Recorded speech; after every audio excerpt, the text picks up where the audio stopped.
comme vous avez pu le voir, j'ai fait un petit clean-up du bureau, c'était clairement nécessaire. Par contre, il va falloir qu'on s'occupe de tout ça. Donc j'ai toujours pas trouvé de place pour cette petite imprimante, donc quand j'en ai besoin, bah elle est là par terre. Ce plaid, c'est celui sur lequel la stagiaire se met, il faut absolument que je le lave parce qu'il est plein de poils. Et là pareil, c'est tout le truc, je pense qu'on connaît tous hein, avec les câbles, etc. quoi. Donc je vais essayer d'arranger ce petit truc là.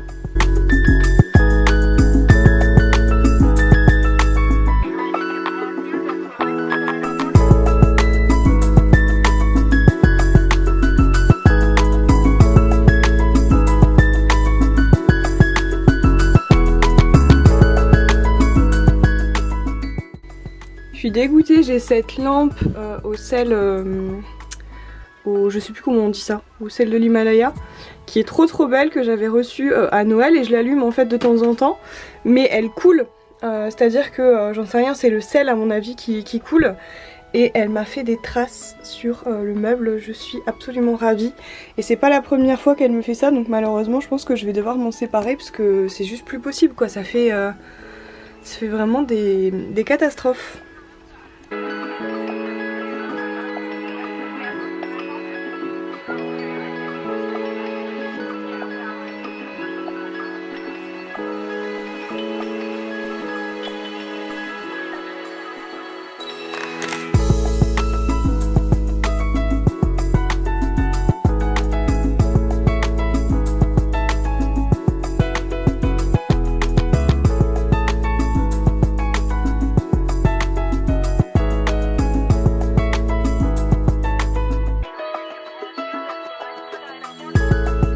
Aujourd'hui ce sera un vlog un petit peu plus organisation parce que j'avais envie de vous parler de comment on s'organise ici au quotidien, pas que le côté business mais aussi le côté maison, et je voulais vous montrer un truc que j'ai commencé à faire depuis qu'on habite ensemble je crois avec mon copain.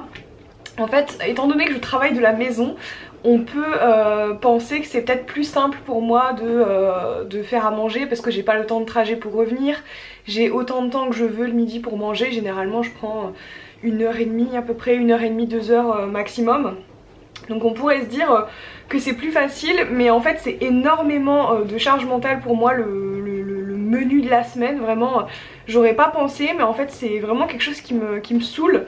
Et les courses pareil. Donc en fait ce qu'on a fait c'est qu'on a acheté j'ai acheté ça sur Amazon, c'est un bloc-notes sur lequel on peut noter en fait des recettes, une liste de courses, etc. C'est vachement bien fichu. Donc là on a tous les jours de la semaine et là ici on a la liste de courses. D'ailleurs il va falloir que j'en rachète un parce que c'est la dernière feuille du bloc et en fait c'est aimanté derrière, donc du coup nous on vient le coller ici. C'est quand même assez bien pratique.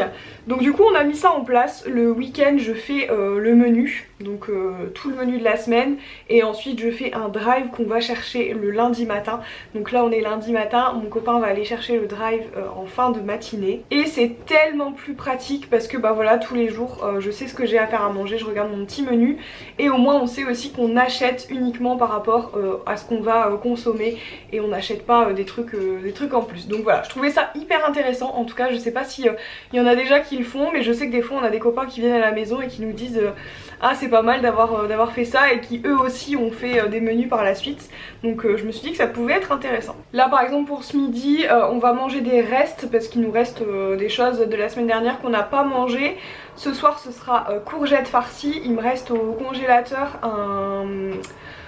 de la viande hachée en fait que j'avais congelée, que j'utiliserai pour les courgettes farcies, et en même temps je vais préparer des lasagnes ce soir qu'on mangera un soir dans la semaine. Normalement j'avais prévu ça pour vendredi, mais peut-être qu'on mangera ça un peu plus tôt dans la semaine.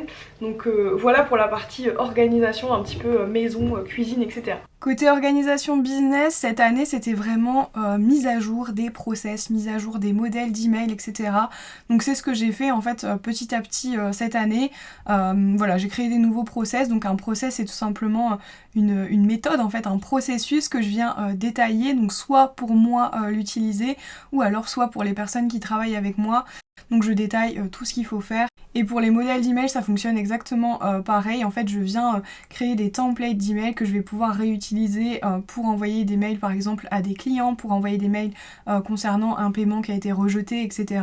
C'est vraiment assez pratique parce que j'ai juste à venir changer quelques petites informations comme par exemple le prénom, la date, etc. La plupart du temps, toute mon organisation business, elle est vraiment concentrée sur Notion. Donc là, par exemple, avec mon calendrier éditorial pour Instagram, là, je vous montre le mois de septembre et en gros, je m'organise sous forme de calendrier, c'est-à-dire que je vais mettre toutes mes idées de contenu dans ce calendrier et ensuite, je vais passer en fait à la création. Donc à la création des visuels, à la rédaction des légendes. Et en fait, pour faire ça, tout simplement, j'ai un iPad en fait avec moi et j'ouvre le contenu que je veux créer, donc par exemple si c'est celui-ci, et en fait sur mon ordinateur je vais venir créer les visuels, rédiger directement la légende. Donc moi j'aime bien fonctionner comme ça me permet d'avoir sous les yeux mon idée, potentiellement le brief un peu, c'est-à-dire comment j'ai imaginé le post. Et ensuite, une fois que j'ai fini toute la partie création, je viens ajouter en fait le visuel juste ici, je viens écrire la légende en dessous et ensuite ça peut partir en programmation, même si avant j'aime bien faire tous les posts d'un coup, enfin j'essaye en fait de m'avancer là-dessus pour pouvoir à la suite tout programmer et être sûr que tout soit prêt en temps et en heure.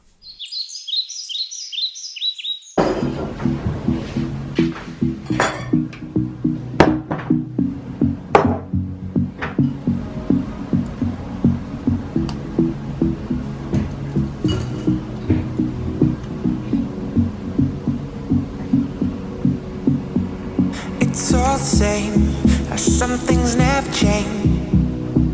I couldn't stop and say no. It's all the same, you won't take the blame, even when you are blowing up. Oh my, you're my broken love. Nobody's gonna save enough.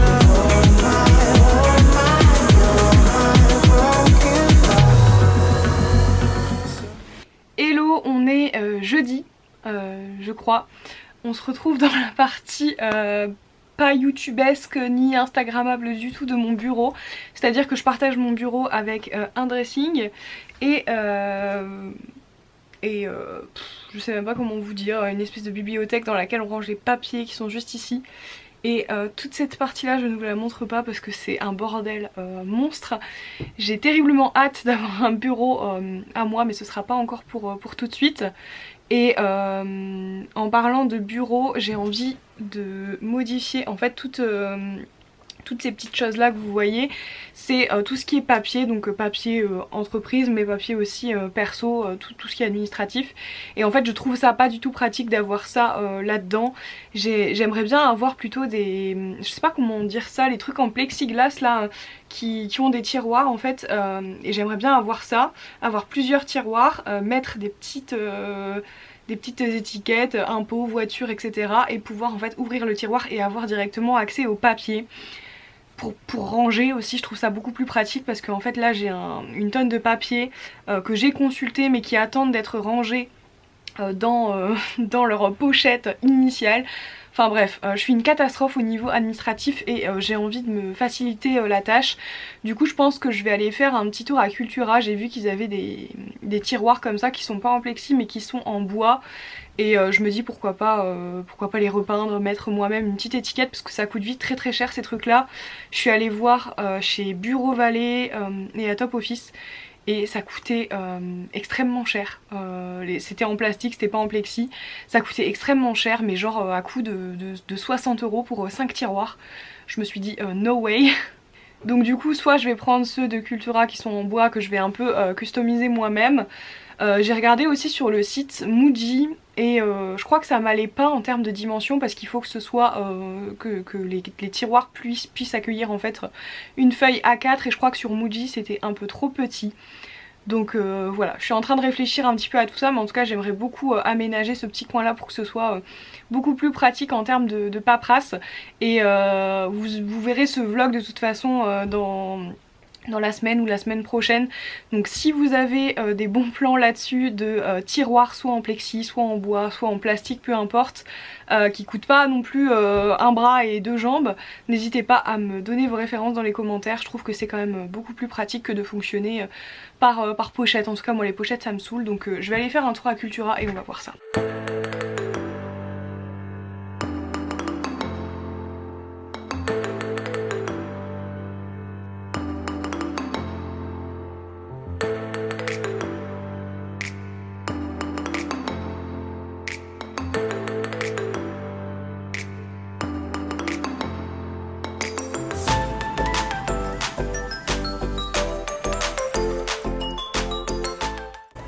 Bon, j'ai trouvé la fameuse boîte que j'avais vue sur le site, mais c'est tout en bois. Ce sera pas hyper pratique et on peut pas accéder au fond. Donc c'est mort je pense.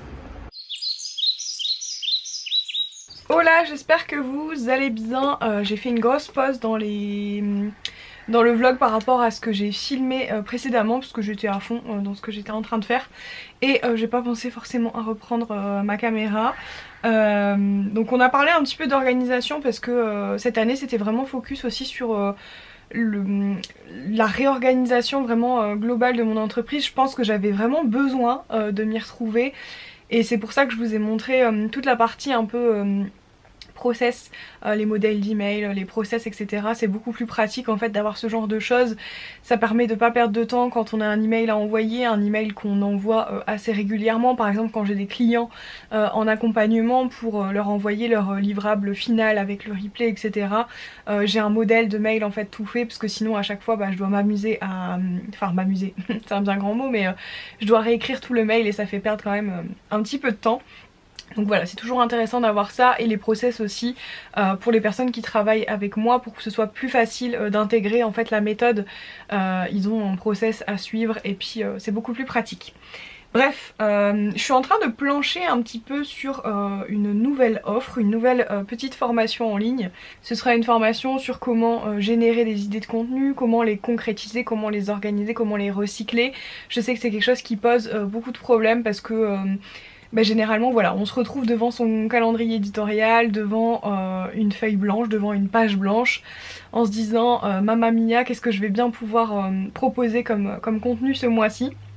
Ou alors même quand par exemple c'est des offres, on se dit ah là là qu'est-ce que je vais bien pouvoir faire, masterclass pareil, quel type de contenu je vais créer, qu'est-ce que je mets comme titre, de quoi je vais parler, etc. Donc c'est vraiment pour débloquer cette partie là sur finalement la première étape en fait d'un processus soit de création d'une offre ou soit de création de contenu. La toute première étape c'est l'idée, trouver l'idée, trouver la bonne idée, valider si c'est une idée qui est pertinente, qui est intéressante, la concrétiser et puis potentiellement si c'est quelque chose par exemple de l'ordre d'une offre ou d'une masterclass, comment on fait pour l'organiser et comment on réutilise cette idée pour en avoir d'autres. Je sais pas si vous me suivez mais en tout cas c'est ce qui m'occupe là en ce moment. Donc j'ai préparé quelques idées un peu en vrac sur ce carnet là. Je les ai organisées aussi dans un planning.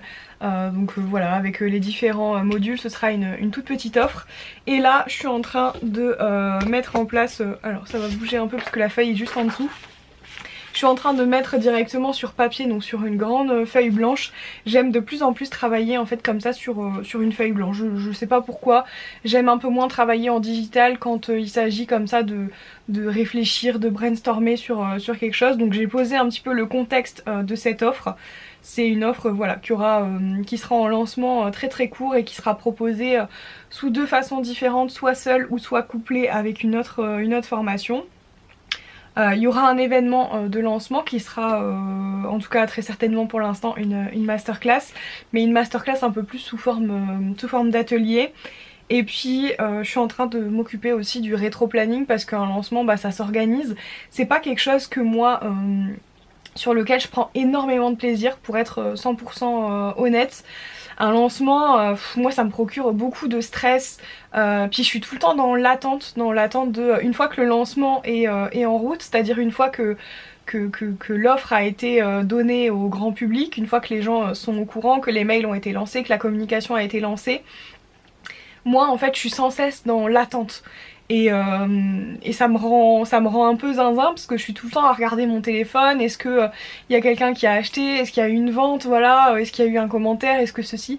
C'est vraiment quelque chose qui est très stressant pour moi, mais le lancement c'est aussi la manière la plus fiable, en tout cas pour l'instant, d'avoir des clients, de façon régulière à chaque fois qu'on organise un lancement. Voilà, c'est un événement à part entière, donc c'est à ce moment là qu'on fait rentrer des clients, qu'on fait rentrer du chiffre d'affaires. Donc pour l'instant c'est ce qui me semble le plus intéressant. Donc voilà, je suis en train d'organiser tout ça. Rétro-planning, qu'est-ce que ça inclut? Ça inclut en fait que je fais une frise là entre novembre et décembre, parce que le lancement va avoir lieu de façon assez rapprochée. Je fais une frise et en fait je vais venir poser les différents événements qui vont arriver. Par exemple, quand est-ce que la communication sur Instagram elle va commencer, quand est-ce que les mails vont commencer, la masterclass à quelle date elle sera, à quel moment on lance les inscriptions pour la masterclass. Enfin bref, c'est plein de petites choses comme ça. Donc ça fait déjà plusieurs lancements que je fais, donc je commence à avoir une bonne idée de comment on organise tout ça. Mais sur le papier, l'imaginer ce lancement et le mener à bien, c'est encore quelque chose de différent. Donc voilà, là c'est le deuxième petit lancement que je fais. J'avais fait un petit lancement, ce que j'appelle un petit lancement, c'est quelque chose qui est assez court sur une offre qui est pas très onéreuse. J'avais fait ça pour mon offre Canva Mastery, donc qui est une formation sur comment utiliser Canva, comment créer des jolis visuels sur les réseaux sociaux. J'avais fait ça, ça avait très bien fonctionné. Donc là je me dis pourquoi pas réessayer. C'est une petite offre voilà, qui est assez chouette et qui je suis sûre pourra en aider beaucoup.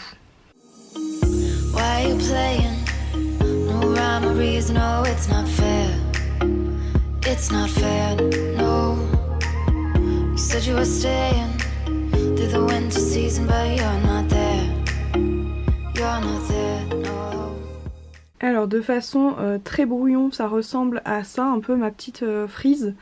Donc on commence le 21 novembre avec une communication un peu teasing sur Instagram, parce que Instagram c'est là où il y a ma plus grosse communauté, c'est là où généralement aussi je parle, j'ai plus de facilité en tout cas à communiquer là-dessus. Donc il y aura un peu de teasing au début.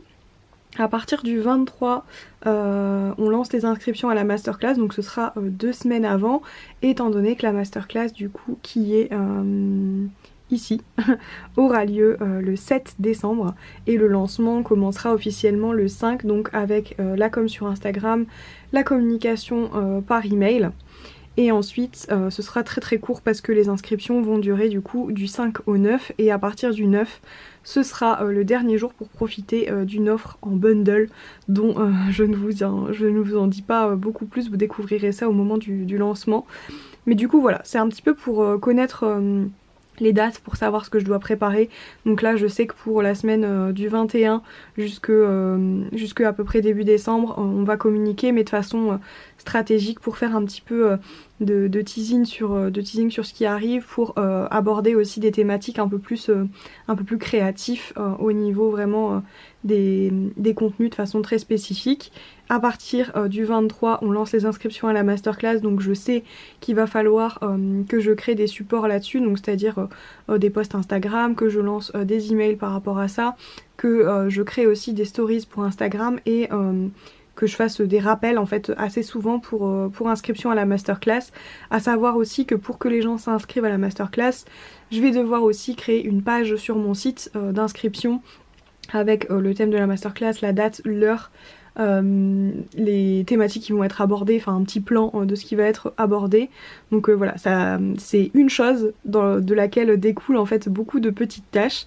Et puis après voilà, préparer toute la communication de lancement, donc rédiger les emails, j'arrive pas à parler aujourd'hui, rédiger les emails, créer les posts pour Instagram, et évidemment créer la masterclass, la préparer au maximum pour que ce soit prêt pour le jour J.